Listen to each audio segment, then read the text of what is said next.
বাংলাদেশে ৩ ফরম্যাটের অধিনায়ক ছিলেন নাজমুল হোসেন শান্ত। এর মধ্যে গত বছরই তিনি টি-টোয়েন্টি দলের নেতৃত্ব ছাড়ার ঘোষণা দেন।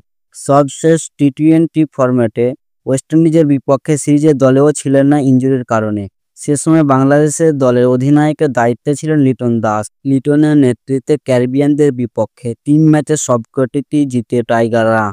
কিন্তু স্থায়ীভাবে এই ফরম্যাটটিতে কে অধিনায়কত্ব পাবেন তা নিয়ে আলোচনা চলছে। সেই সম্ভাবনা তালিকায় রয়েছেন তাসকিন আহমেদও। জাতীয় দলে অধিনায়কত্ব নিয়ে তাসকিন বলেন, এটা বোর্ডের কল। বোর্ড যাকে বিবেচনা করবে সেই করবে।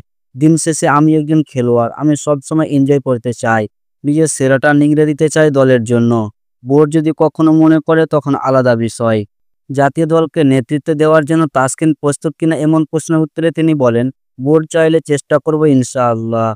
আল্লাহর রহমত, ফ্যামিলির দোয়া, ওনাদের সাপোর্ট সবসময় মিলিয়ে আসলে একটু একটু করে বেড়ে উঠেছি। নিজের জায়গা থেকে তো সবসময় উন্নতির চেষ্টা করছি। তাদের ভালোবাসা, দোয়া, রহমত এগুলো থেকে নিজেরও মন চায় যাতে দেশের জন্য ভালো কিছু করতে পারি।